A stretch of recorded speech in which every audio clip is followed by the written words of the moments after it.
इस कहानी की शुरुआत ऑस्कर नाम के एक बौने लड़के से होती है, जो अपनी हवस मिटाने के लिए अपनी नौकरानी से लेकर अपने पड़ोसी तक को नहीं छोड़ता है और उनको प्रेग्नेंट कर देता है। ये कहानी ऑस्कर के कारनामों से भरी हुई है। तो चलिए देखते हैं ऑस्कर और क्या क्या कारनामे करता है। इस मूवी का नाम है टिन ड्रम। इसे 1979 में रिलीज किया गया था। इस कहानी की शुरुआत में हम लोग एना नाम की एक औरत को देखते हैं, जो कि अपने खेतों में काम कर रही होती है। तभी वहाँ पर जोसेफ नाम का एक आदमी भागता हुआ आता है और पुलिस से छुपने के लिए उसकी मदद मांगता है। तभी एना उसे अपनी गुफा के अंदर छुपा लेती है, लेकिन जोसेफ इस मौके का फायदा उठाता है और वो गुफा के अंदर ही एना का गेम बजाने लगता है। जब पुलिस यहाँ से चली जाती है तब जोसेफ बाहर आता है और इन दोनों की दोस्ती हो जाती है। इसके बाद ये दोनों एक दूसरे के साथ रहना शुरू कर देते हैं, लेकिन एक दिन पुलिस उसे पकड़ लेती है। इससे पहले कि पुलिस उसे अरेस्ट करती, वो पानी में कूदकर भाग जाता है। जोसेफ के बारे में बहुत से बातें फेमस हो जाती है। कुछ लोगों का कहना है वो पानी में डूबकर मर गया, वहीं कुछ लोग ये कहते हैं वो वहाँ से भागकर अमेरिका आ गया और वो यहाँ आकर एक अमीर बिजनेसमैन बन गया और यहाँ आकर ऐश कर रहा है।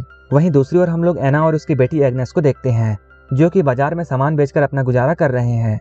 एग्नेस अपने कजन जैन से प्यार करती थी, जो कि एक पुलिस पोस्ट ऑफिस में काम करता है। इसके अलावा एना अल्फ्रेड से भी प्यार करती थी, जो कि एक जर्मन शेफ था। उन तीनों के घपाघप कार्यक्रम से ऑस्कर नाम का एक बच्चा पैदा होता है। ऑस्कर पैदा होने के बाद रोता ही रहता है और वो चुप ही नहीं होता है। जब उसकी मॉम उससे ये कहती है उसके 3 साल होने के बाद वो उसे एक टिन ड्रम देगी, इसके बाद वो रोना बंद करता है। अपने 3 साल होने के बाद जब ऑस्कर ने अपने जन्मदिन में लोगों को शराब पीते हुए और कुत्ता डांस करते हुए देखा, तब वो डिसाइड करता है कि वो कभी बड़ा ही नहीं होगा और अपने इसी काम को पूरा करने के लिए वो सीढ़ियों से कूद जाता है। इसके बाद से ही अब ऑस्कर हमेशा के लिए 3 साल का ही रह जाता है। वो हमेशा अपने ड्रम को अपने साथ रखता है और जब भी कोई उससे उसकी टूटी हुई ड्रम लेने की कोशिश करता है, वो इतना जोर से चिल्लाता है कि वो अपनी आवाज से कांच को भी तोड़ देता है। धीरे धीरे टाइम गुजरता जाता है। अब ऑस्कर 6 साल का हो चुका है। ऑस्कर ना ही बड़ा हो रहा था और ना ही वो अपने टूटे हुए ड्रम को अपने से अलग करता था, और जब भी कोई उससे उसकी ड्रम को छीनने की कोशिश करता, तब वो अपनी आवाज से कांच तोड़ देता था। ऑस्कर के इस पावर को देखकर सारे डॉक्टर हैरान थे, लेकिन उसकी मॉम और उसके परिवार को ये जानना था कि ऑस्कर क्यों बड़ा नहीं हो रहा है। हम लोग देखते हैं एग्नेस हर थर्सडे को ऑस्कर के साथ शहर जाती थी और वो ऑस्कर को एक दुकान पर छोड़ देती थी। इसके बाद वो जैन के पास जाती थी और वहां जाकर वो जैन के साथ भयंकर घपाघप करती थी। लेकिन एक दिन ऑस्कर को अपनी माँ के कांड के बारे में पता चल जाता है। ऐसा करते हुए कई साल बीत जाते हैं और अब ऑस्कर 12 साल का हो चुका है। एक दिन ऑस्कर अपने मॉम डैड के साथ सर्कस देखने के लिए जाता है, जहाँ वो कुछ बौने लोगों को परफॉर्म करते हुए देखता है। उन बौनों को देखकर ऑस्कर के मॉम डैड को ऐसा लगने लगता है कि शायद ऑस्कर भी एक बौना है। सर्कस खत्म होने के बाद ऑस्कर बेबरा नाम के एक बौने से मिलता है, जो कि ऑस्कर के इस टैलेंट को देखने के बाद उसे अपने सर्कस में काम करने के लिए ऑफर देता है। लेकिन तभी ऑस्कर के मॉम डैड वहां आ जाते हैं और वो ऑस्कर को अपने साथ ले जाते हैं। इसके कुछ दिनों के बाद हम देखते हैं ऑस्कर की माँ ऑस्कर को जिस दुकानदार के पास छोड़कर जाया करती थी, वो दुकानदार भी धीरे धीरे एग्नेस से प्यार करने लगा था। वो उसे और ऑस्कर को अपने साथ लंदन चलने के लिए कहता है, लेकिन तभी एग्नेस उसे मना कर देती है और वहां से चली जाती है। इसके कुछ वक्त बाद एग्नेस को ये बात पता चलती है कि वो प्रेग्नेंट है और उसके पेट में जैन का बच्चा है। इस बात से एग्नेस बहुत परेशान हो जाती है और अपने टेंशन की वजह से वो बहुत सारी मछलियां खा जाती है, जो कि उसे खाना बिल्कुल पसंद नहीं था। वहीं उसके पति अल्फ्रेड को इस बात से कोई भी फर्क नहीं पड़ता है कि एग्नेस के पेट में किसका बच्चा है, और वो एग्नेस को सिर्फ खुश देखना चाहता था। लेकिन ऑस्कर के पैदा होने के बाद एग्नेस को कभी भी खुशी नहीं हुई, इसलिए वो अपने इस बच्चे को पैदा करना नहीं चाहती है और बहुत ज्यादा मछलियां खाने की वजह से उसे फूड पॉइजनिंग हो जाती है और उसकी मौत हो जाती है।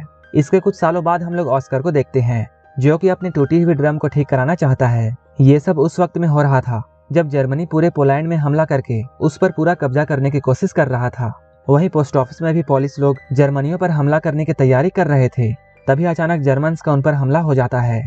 इस हमले में बहुत से लोग मारे जाते हैं, जिनमें से एक जैन भी था। ऑस्कर इस हमले से किसी तरह बच जाता है और वो यहाँ से भाग जाता है। इसके कुछ दिनों बाद हम लोग देखते हैं अल्फ्रेड एक 16 साल की लड़की जिसका नाम मारिया है, उसे अपने दुकान में काम करने के लिए रखता है। मारिया दुकान के साथ साथ ऑस्कर का भी ध्यान रखती थी।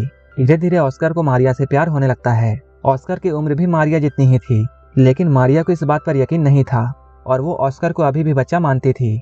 जब एक रात अल्फ्रेड किसी काम से शहर से बाहर जाता है, तब वो मारिया के बेड के पास जाता है और वो एक चूहे की तरह उसके कंबल में घुस जाता है और घपाघप करने लगता है। मारिया को भी ऐसा करने में अच्छा लगता है, इसलिए वो ऑस्कर को नहीं रोकती है।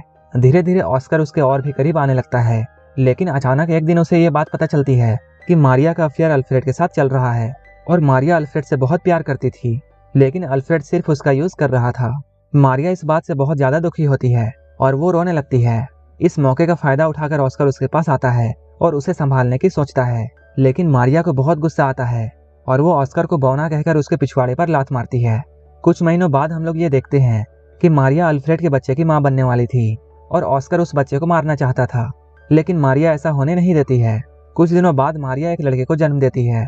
उस बच्चे को पाकर सभी लोग बहुत खुश होते हैं, लेकिन ऑस्कर ये सब देखकर बिल्कुल भी खुश नहीं था, क्योंकि उसे ऐसा लगता था जैसे वो बच्चा उसी का है।